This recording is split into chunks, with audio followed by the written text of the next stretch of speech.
Hi friends, welcome to Mom's Today channel. இன்னைக்கு நம்ம சேனல்ல என்ன வீடியோ பார்க்க போறோம்னா கோதுமை அப்பம் எப்படி செய்யறதுன்னு தான் பார்க்க போறோம். இது ரொம்பவே டேஸ்டான ரெசிபி. வாங்க வீடியோக்குள்ள போய் பார்க்கலாம். ஃபர்ஸ்ட் ஒரு pan எடுத்துக்கோங்க. panல 3 ஸ்பூன் அளவுக்கு நெய் சேர்த்துக்கோங்க. நான் இன்னைக்கு தேங்காவை சின்ன சின்னதா கட் பண்ணியும் துருவியும் வச்சிருக்கேன். இதை சேர்த்துக்கோங்க. நெய்ல நல்லா போட்டு நம்ம வறுத்து எடுத்துக்கலாம். இந்த கோதுமை அப்பம் ரொம்பவே டேஸ்டானது, ரொம்பவே ஹெல்த்தானது. கண்டிப்பா இதை ட்ரை பண்ணி பாருங்க.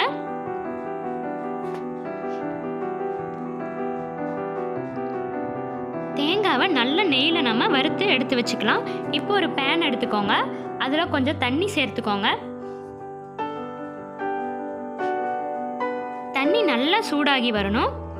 இப்போ நம்ம 2 டம்ளர் அளவுக்கு வெல்லம் சேர்த்துக்கலாம். வெல்லத்தை நம்ம நல்லா கரைச்சி எடுத்துக்கலாம். பாகு மாதிரி இருக்கணுங்கிற அவசியம் இல்லை. வெல்லம் கரைஞ்சாவே போதும்.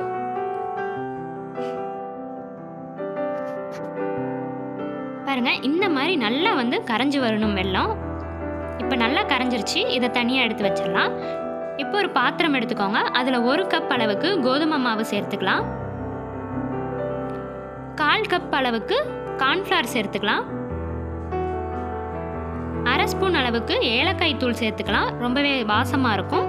1 சிட்டிகை அளவுக்கு உப்பு சேர்த்துக்கலாம். இதெல்லாம் சேர்த்துட்டு நல்லா நம்ம மாவை கலந்து விட்டுக்கலாம். அதுக்கு முன்னாடி மாம்ஸ் டுடே சேனலை சப்ஸ்கிரைப் பண்ணாமல் இருந்தீங்கன்னா சப்ஸ்கிரைப் பண்ணிக்கோங்க. பக்கத்தில் இருக்க பெல் பட்டனை கிளிக் பண்ணிக்கோங்க. ஆளுங்கிற ஆப்ஷனை செட் பண்ணிக்கோங்க. இப்போ நல்ல மாவை நம்ம கலந்து விட்டுக்கலாம். இப்போ 2 வாழைப்பழம் எடுத்துக்கலாம். நல்லா பழுத்த வாழைப்பழம் எடுத்துக்கோங்க. அதை நல்லா பிசைஞ்சும் போட்டுக்கலாம்.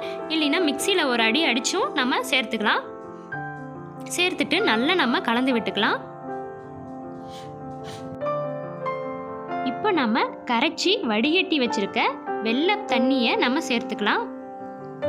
கொஞ்சம் கொஞ்சமாக சேர்த்துட்டு நல்லா கலந்து விட்டுக்கலாம்.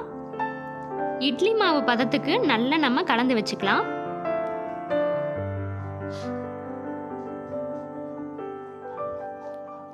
கட்டி எதுவும் வராத அளவுக்கு நல்லா நம்ம கலந்து விட்டுக்கலாம்.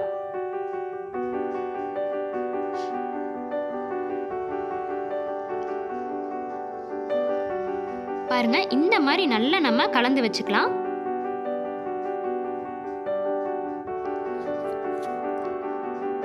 இதுல நம்ம வறுத்து வச்சிருக்க தேங்காவை சேர்த்துக்கலாம்.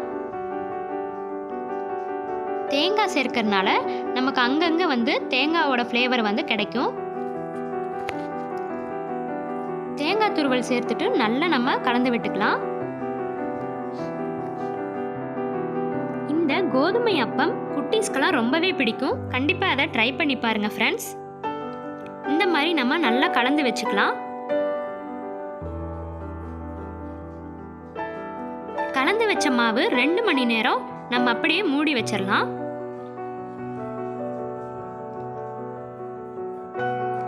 ரெண்டு மணி நேரம் கழிச்சு நம்ம மாவை எடுத்து நல்லா கலந்து விட்டுக்கலாம்.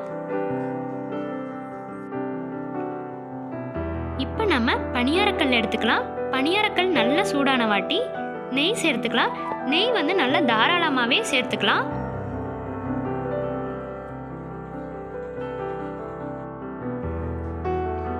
நெய் விட்டுட்டு நெய் நல்லா காஞ்ச வாட்டி இந்த மாவு ரெடி பண்ணி வச்சிருக்கோம்ல அதை சேர்த்துக்கலாம். அடுப்பை மீடியம் ஃப்ளேம்லயே வச்சுக்கோங்க.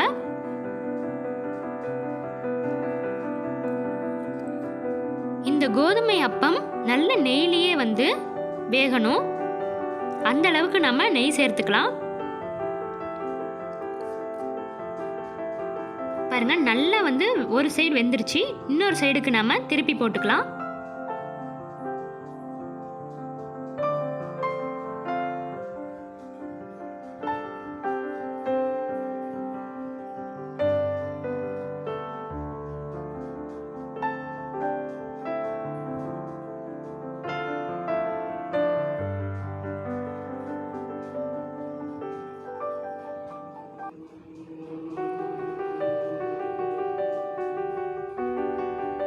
பாருங்க, இப்போ இந்த பக்கம் நல்லா திருப்பி விட்டு 2 சைடும் நல்லா மொறுவலா நம்ம பொரிச்சு எடுத்துக்கலாம்.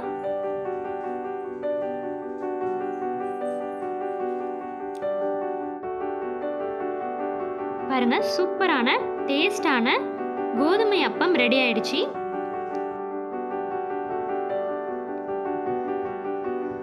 இந்த கோதுமை அப்பத்தை செஞ்சு பார்த்து எப்படி இருக்குன்னு எனக்கு கமெண்ட் பண்ணுங்க ஃப்ரெண்ட்ஸ்.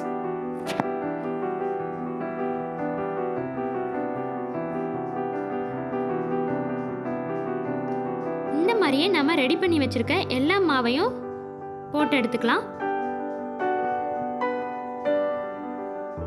பாருங்க, நல்ல நெய்லியே பொரிஞ்சு நம்ம 2 சைடும் நல்லா திருப்பி விட்டு எடுத்துக்கலாம்.